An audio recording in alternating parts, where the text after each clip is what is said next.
Selanjutnya hadirin yang berbahagia, Syekhuna Al-Mukarram pimpinan Pondok Pesantren Nahdlatul Ulum, sedikit mohon izin Pak Yai, karena beliau banyak karya-karya beliau, diantaranya adalah menulis beberapa kitab, kurang lebih sekitar lebih daripada 10 kitab yang telah ditulis oleh beliau.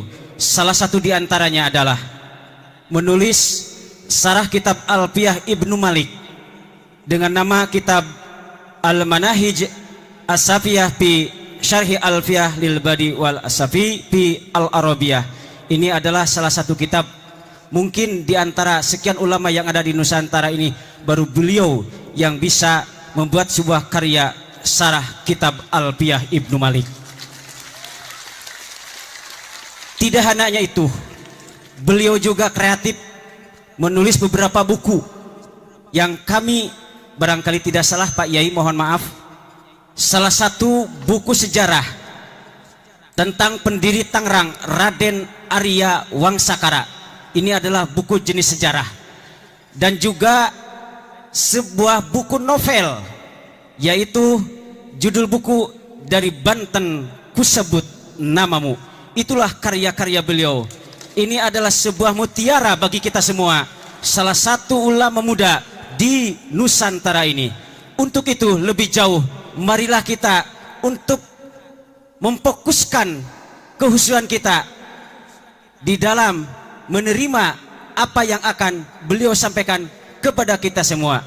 Untuk itu, waktu dan kesempatan yang seluas-luasnya diberikan kepada beliau Syekhuna Al-Mukarram pimpinan Pondok Pesantren Nahdlatul Ulum, sekaligus beliau sebagai Ketua RMI PWNU Banten. Kepadanya dipersilahkan.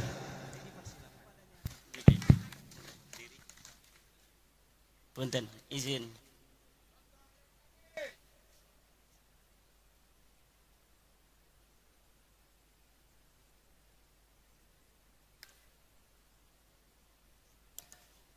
Assalamualaikum warahmatullahi wabarakatuh.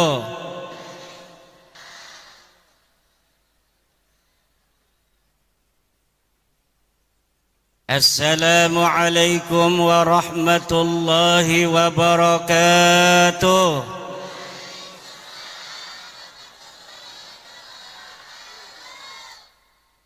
Ibu-ibu muslimat yang semangat, Assalamualaikum warahmatullahi wabarakatuh.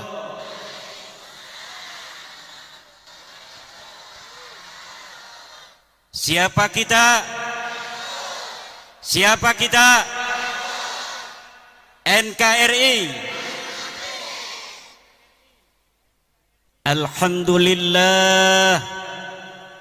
Alhamdulillahil malikil hakim, al-jawadil karimil azizir rahim, fattariqu ilayhi wadihun lil qasidin, waddalilu alayhi laihun lin nadhirin, wassalatu wassalamu ala sayyidina Muhammadin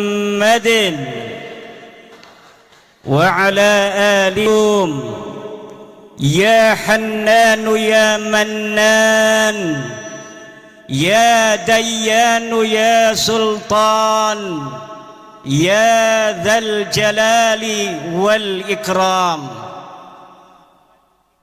أما بعد فيا أصحاب الفضائل ورعالم العلماء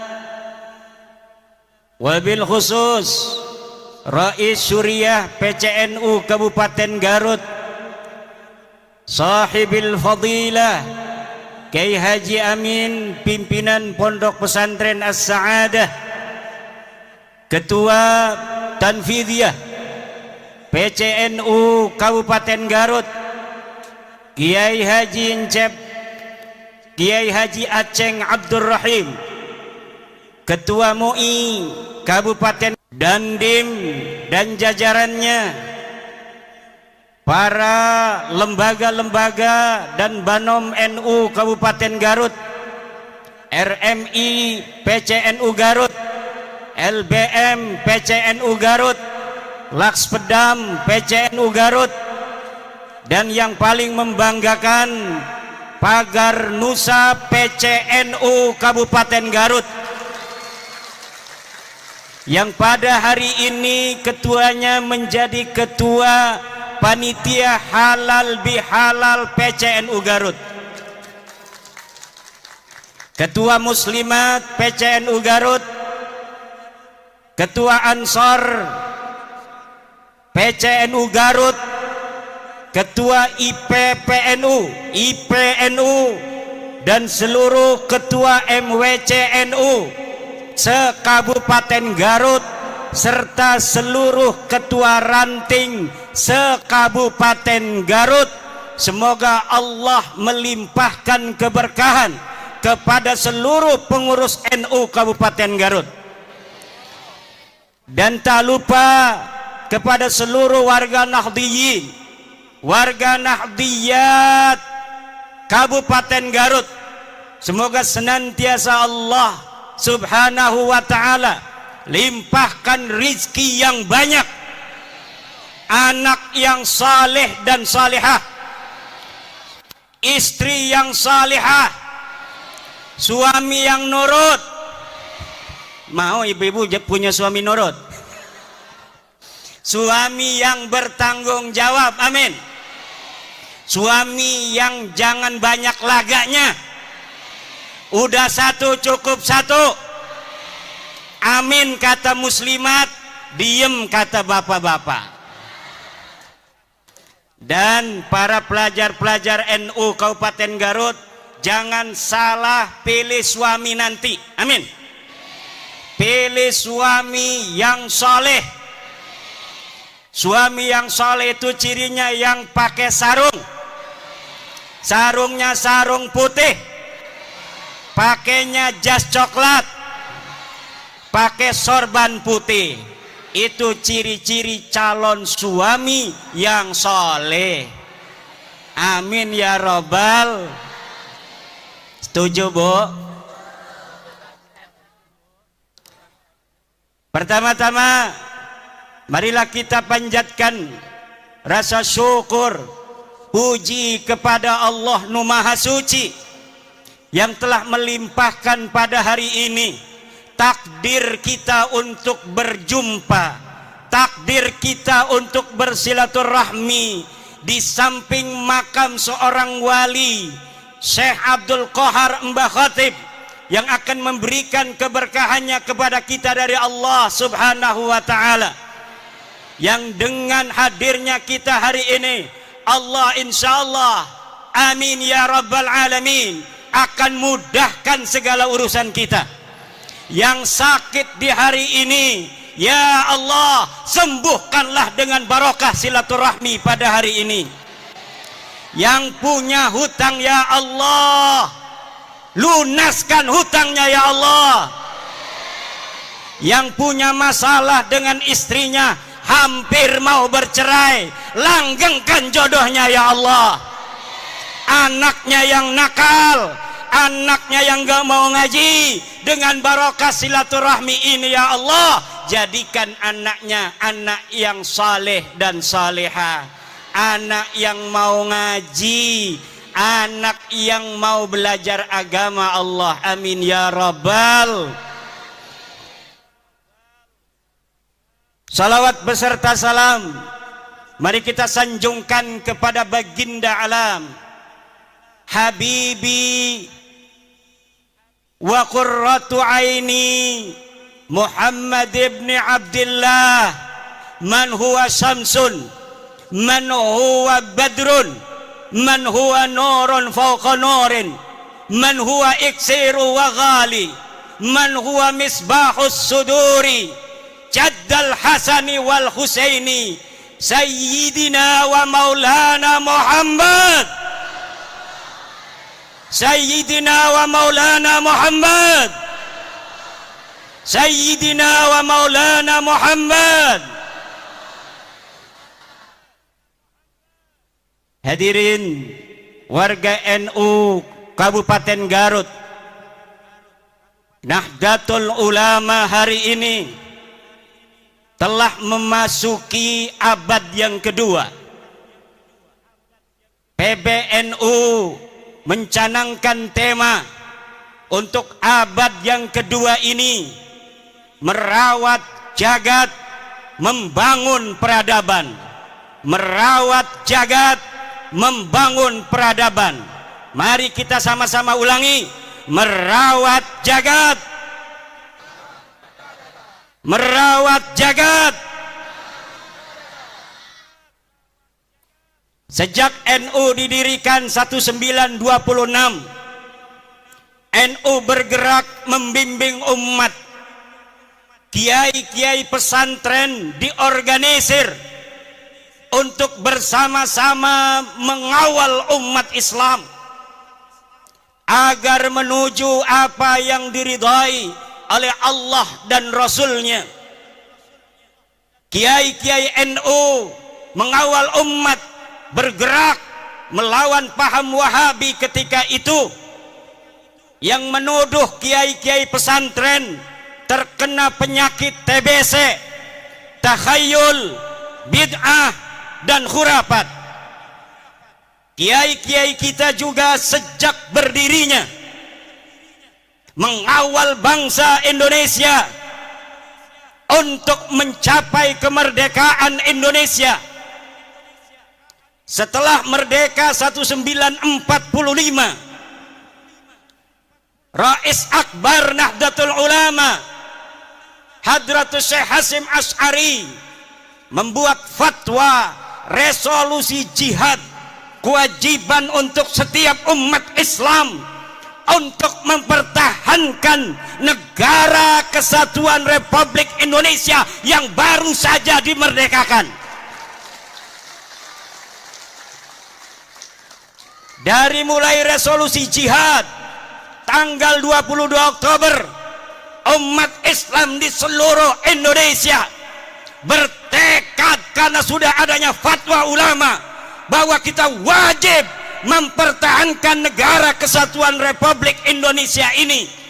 Maka tanggal 10 November umat Islam di Jawa Timur bergerak menuju satu titik untuk mengusir tentara sekutu yang waktu itu sudah datang ke Surabaya. Puluhan ribu anak-anak santri turun bersama bangsa Indonesia lainnya di dalam mempertahankan keutuhan negara kesatuan Republik Indonesia. Ribuan nyawa melayang, tapi nyawa yang melayang itu tidak ada artinya kalau dibandingkan kebahagiaan anak cucunya kita di hari ini. Leluhur kita yang telah menjadi syahid, leluhur kita yang telah menjadi pahlawan, di antara mereka ada yang dikenal, ribuan lagi tidak ada yang tahu. Mungkin leluhurnya mati ketika itu, anak cucunya hari ini tidak tahu di mana entah kuburnya. Tetapi perjuangan mereka telah menghasilkan kita kedamaian di hari ini, ketertiban dan kemerdekaan. Maka ini nikmat yang tidak boleh oleh kita warga NU dilupakan untuk senantiasa menjaga negara warisan para leluhur-leluhur kita ini. Jangan sampai negara ini berkuasa. Nahdlatul Ulama bersama elemen-elemen bangsa lainnya hadir di pemerintahan. Kemudian pada tahun 1965 Nahdlatul Ulama, kiai-kiainya, ansor bansernya bersama-sama elemen bangsa lainnya, dari muslimnya, dari kristennya, dari budanya, dari hindunya, dari konghucunya, mengusir dan membasmi Partai Komunis Indonesia yang hendak berkhianat terhadap bangsa Indonesia ini. Kemudian pada saat Orde Baru berkuasa, Nahdlatul Ulama tidak purek, kata orang Jawa Banten. Nahdlatul Ulama bahkan adalah satu-satunya ormas Islam yang pertama menerima Pancasila sebagai asas tunggal yang digagas oleh Bapak Soeharto.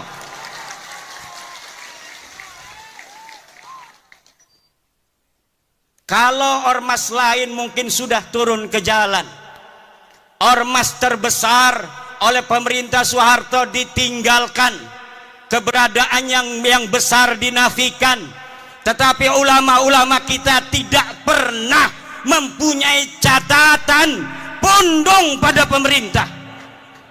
Ulama-ulama kita tidak pernah ada catatan menggerakkan rakyat untuk melawan pemerintah.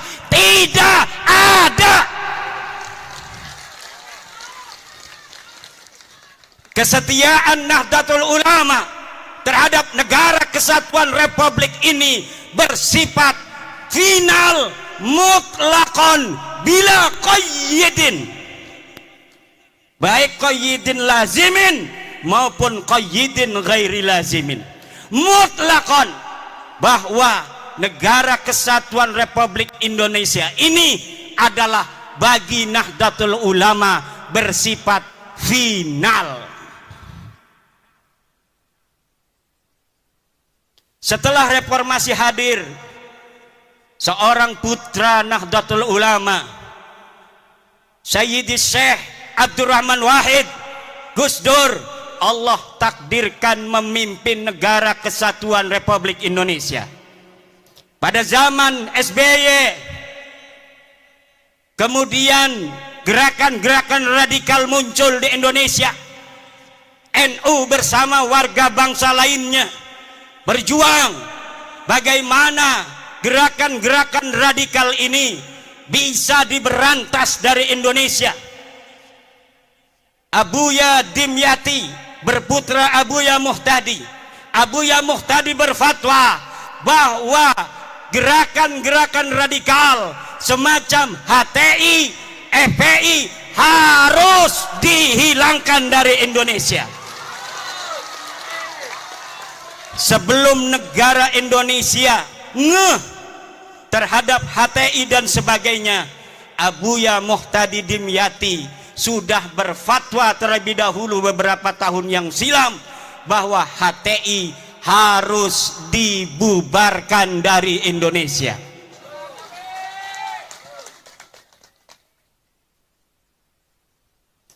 Kemudian hari ini Nahdlatul Ulama bersama warga bangsa lainnya tetap setia mempertahankan Indonesia, apalagi setelah putra terbaik Nahdlatul Ulama Kiai Haji Ma'ruf Amin bersama-sama Presiden Joko Widodo memimpin negeri ini adalah beban yang lebih berat bagi warga Nahdlatul Ulama yang harus menunjukkan ketika guru kita bersama ada di puncak pimpinan, bagaimana kita warga Nahdlatul Ulama harus menjaga ketertiban, kedamaian di seluruh pelosok negeri Nusantara ini, saudara.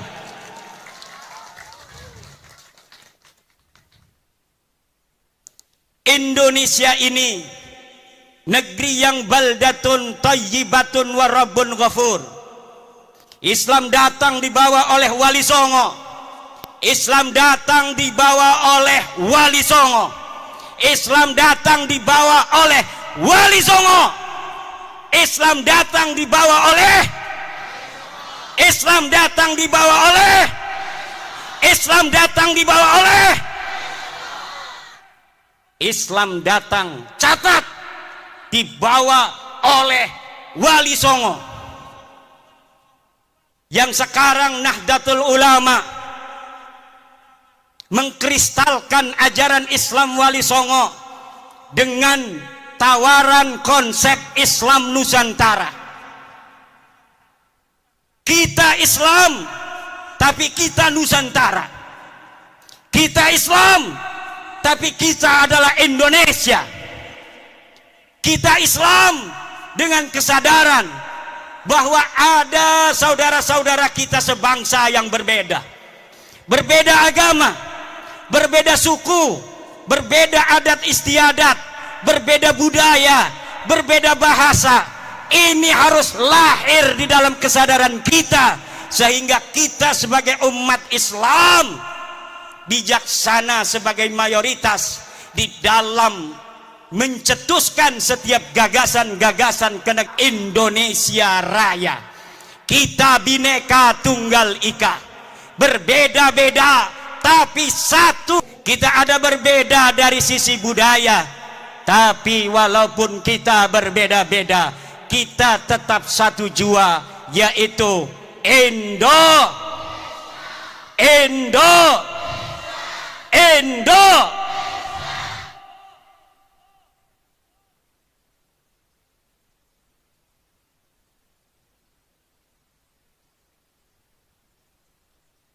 Para pendahulu kita mengatakan bahwa kemerdekaan Republik Indonesia ini adalah atas berkat rahmat Allah. Lihat dalam Undang-Undang Dasar. Dan sesungguhnya kemerdekaan itu ialah hak segala bangsa. Dan oleh sebab itu, maka penjajahan di atas dunia ini harus dihapuskan karena tidak sesuai dengan pri keadilan dan pri kemanusiaan.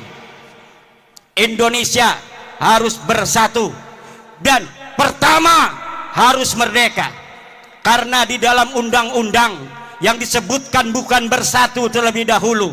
Bersatu kalau masih ada satu suku bangsa merasa lebih tinggi derajatnya dari bangsa lainnya di Indonesia. Buat apa kita bersatu kalau mereka, orang-orang yang bukan pribumi Indonesia, menganggap kita pribumi Indonesia adalah sebagai budak-budak mereka. Wahai pemuda-pemuda Garut, hai pemuda-pemudi Jawa Barat, hai pemuda-pemudi Pajajaran, hai putra-putri Siliwangi, hai putra-putri Aceh, hai putra-putri Sumatera, hai putra-putri Kalimantan, hai putra-putri Sulawesi, hai putra-putri Maluku, hai putra-putri Papua, hai putra-putri Nusa Tenggara, hai putra-putri Bali, hai putra-putri Madura, hai putra-putri tanah Jawa. Kalian adalah pewaris-pewaris negeri Indonesia ini. Jangan sampai kalian di negeri kalian sendiri yang direbut dari penjajah dengan darah-darah kakek-kakek kalian sendiri, kemudian negeri ini, kehormatan kalian, kalian gadaikan, kalian jadikan hal yang menghinakan daripada perjuangan kakek-kakek kalian sendiri, jangan menjadi budak dari bangsa-bangsa selain kalian.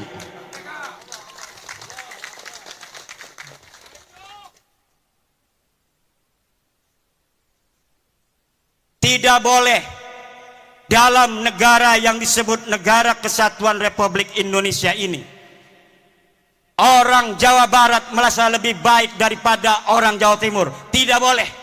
Kita adalah sama. La fadla li Jawa Barat ala Jawa Timur, wala li Jawa Timur ala Jawa Barat. Kullukum min Adam wa Adam min turab.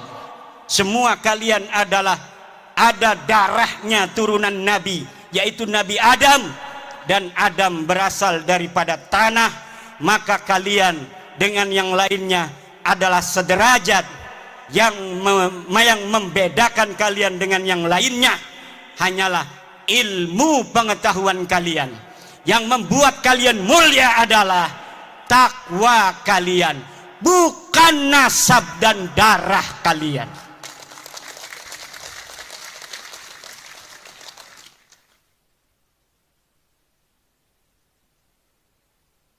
kullukum ummahatukum waladnakum ahrara fala takunu abidan li ghairikum.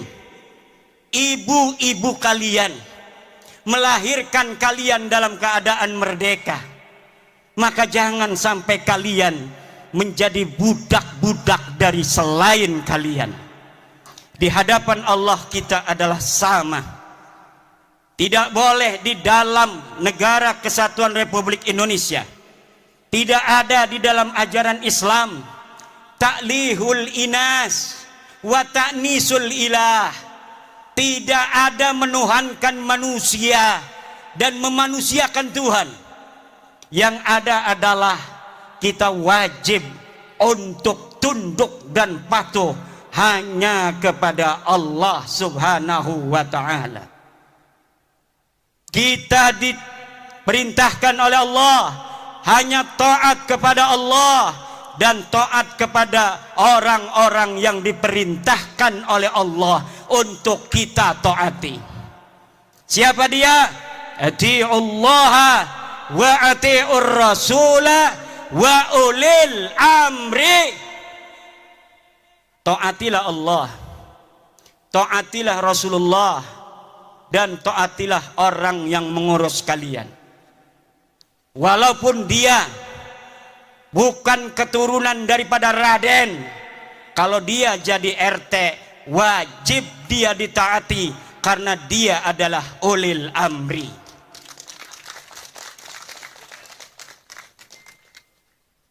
Walaupun dia turunan Nabi Nuh, turunan Nabi Ibrahim, kalau dia tidak jadi apapun dalam kehidupan, tidak ngurus urusan kalian, tidak ada kewajiban kalian untuk mentaatinya. Tidak ada.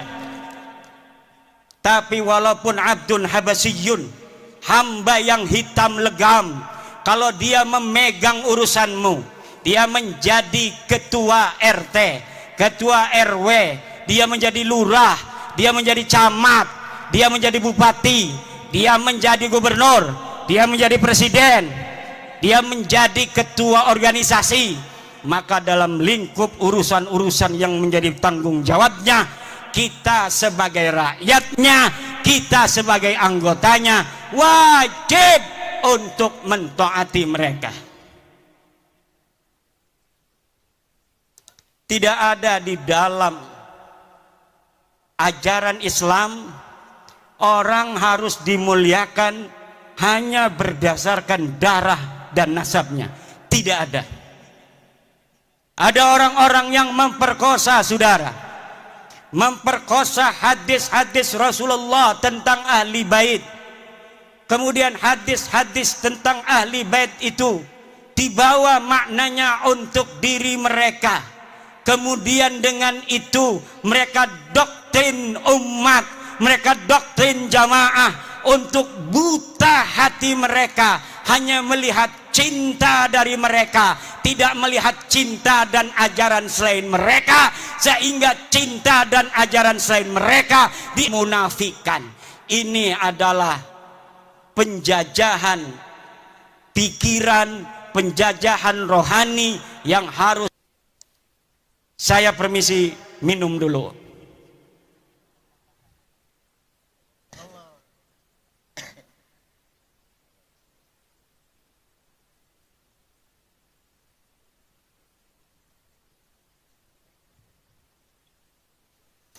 Allah berfirman, walaqad karramna bani Adam, dan sungguh kami telah memuliakan anak Adam.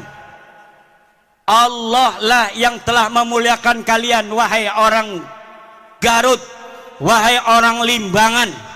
Maka jangan hinakan kalian di hadapan siapapun atas nama apapun, kecuali di situ ada perintah Allah Subhanahu wa ta'ala. Kehinaan yang diperbolehkan adalah kehinaan di hadapan orang tua kita. Wahfid janah, harus tawadu, harus menghinakan diri di hadapan ibu kita, di hadapan ayah kita. Wa man fi ma'nahuma indal ulama wa huwal masyayikh. Kalau dia bukan ibu kalian, kalau dia bukan ayah kalian, kalau dia bukan guru kalian, walaupun katanya dia kiai, walaupun katanya dia ulama, maka tidak ada kewajiban bagi kalian untuk menghormatinya dengan menghinakan orang tua dan guru kalian yang mengajari kalian sendiri. Artinya apabila ta'arud antara menghormati orang tua dengan menghormati ulama itu, maka orang tua harus didahulukan terlebih dahulu. Sekarang ini doktrinnya beda. Kalau engkau mencintai cucunya Rasul, walaupun ibumu sakit, maka engkau harus hadir apabila ada panggilan juang. Kalau ada panggilan jihad. Jihad apa? Negeri kita ini sedang tenang, saudara. Negeri kita ini aman, tentram. Ngedengerin ceramah juga bisa sambil beli cilok. Ngedengerin ceramah juga bisa sambil ngopi, bisa sambil ngerokok.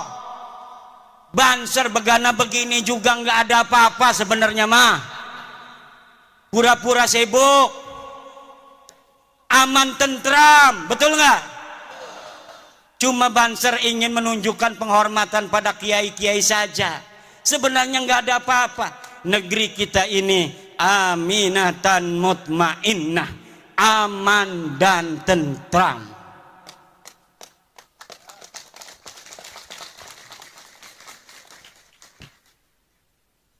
Ini pelajar-pelajar Ibnu kenapa ngeliatinya begitu?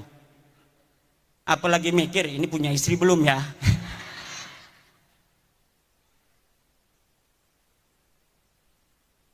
Gampang, saya tinggal ngontek Yai Amin. Ya iya. Saudara-saudara kaum muslimin rahimakumullah. Yang terjadi hari ini adalah orang-orang yang memegang mic, tapi dia tidak memegang hati.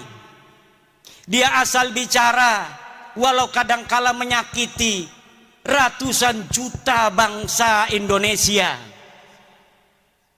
Bagi yang cinta pada dia karena sudah buta, mereka membenarkan mereka. Karena yang diajarkan adalah kebutaan. Yang diajarkan cinta. Dipanggilnya pengikut itu muhibbin. Tidak seperti Rasulullah memanggil pengikutnya dengan sebutan ashab.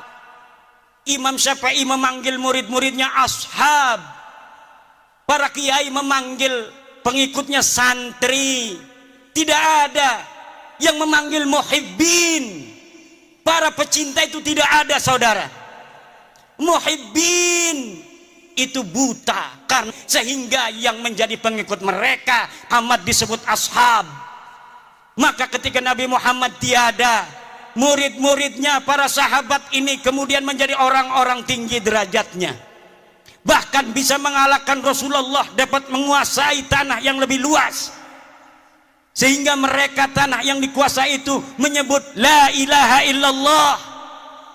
Itulah murid-murid Rasulullah yang disebut ashab, bukan disebut muhibbin. Kemudian murid-murid Imam Syafi'i disebut ashabus Syafi'i, sahabat-sahabat Imam Syafi'i.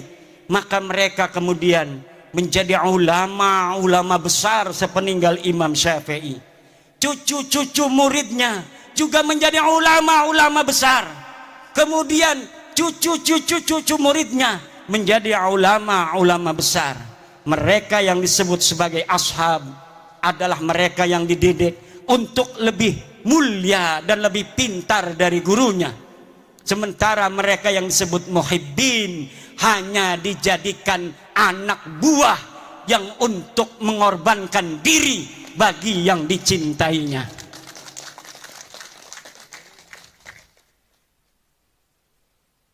Saudara-saudara kaum muslimin rahimakumullah. Apalagi mereka yang berceramah di media-media sosial, di hadapan-hadapan publik, belum pernah riyadhah hati, belum mencapai syarat yang sempurna. Syekh Abdul Qadir Jailani mengatakan, la yambaghi li faqirin ayyatasadda wa yatasaddara li irsadin nas illa in a'tahu Allahu ilmal ulama wa siyasatal muluk wa hikmatal hukama. Tidak segarutnya, layam bagi itu maknanya tidak segarutnya. Kalau orang Jogja tidak seyogianya, kalau orang Banten tidak sebantennya, kalau orang Cigawir layam bagi tidak segawirnya. Li fakirin, untuk seseorang untuk berceramah di hadapan manusia kecuali dia telah diberikan ilmunya para ulama, politiknya para pemerintah, dan hikmahnya para aulia-aulia Allah. Kalau orang telah memiliki tiga, pertama dia adalah ilmu dari para ulama, dia telah pantas berbicara karena sudah banyak ilmunya. Dia sudah ta'lim puluhan tahun di pondok pesantren. Kemudian dia mengerti siyasatal hukama, politiknya para pemerintah. Kadang-kadang politik itu li siyasatin nas, sesuatu yang kelihatannya tidak baik untuk satu kelompok, tetapi hal itu manfaat dan maslahatnya baik untuk masyarakat yang lebih luas. Pemerintah kadang-kadang harus melakukan hal-hal yang demikian. Yang ketiga adalah hikmatul hukama. Dia harus mempunyai hikmahnya para aulia-aulia Allah, kasih sayang dan cinta di hati. Tidak setiap ilmu itu saudara bisa untuk diberikan di hadapan publik seperti ini. Yang harus diberikan ke hadapan publik seperti ini adalah apa yang menggerakkan mereka untuk mendekatkan diri kepada Allah dan menghilangkan perbudakan pikiran yang menggelantung di hati-hati masyarakat, sehingga pencerahan itu akan membuka dirinya untuk menjadi manusia yang merdeka, manusia yang betul-betul tidak menjadi budak daripada manusia lainnya. Saudara-saudara, sebenarnya saya ingin lama untuk berceramah, tetapi suara ini karena saking semangatnya di negeri sendiri, karena saya walau dari Banten tapi ada kata orang tua, ada silsilah nasab ke Bandung, Garut dan Sumedang Larang. Kalau di DNA, kalau berani DNA ya, berani nggak tes DNA? Berani nggak tes DNA? Berani nggak tes DNA?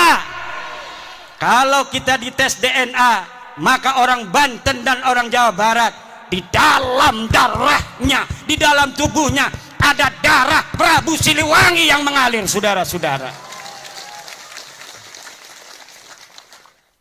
Kalau diurut dari nonong-nonong, neng-neng yang duduk ini, dari dirinya sampai Prabu Siliwangi, lihat ada berapa leluhur yang telah mati di medan juang. Ada berapa leluhur yang telah mati syahid dalam mempertahankan tanah Pasundan dan Jawa Barat ini, dalam mempertahankan Indonesia Raya ini, saudara. Maka kita kalau ada tes DNA diperintahkan oleh Gubernur Ridwan Kamil, turunan Sunan Gunung Jati, hei orang-orang Garut, tes DNA, aing hayang nyaho siap keturunan saha, siap ente tes DNA, siap ente tes DNA, siap ente.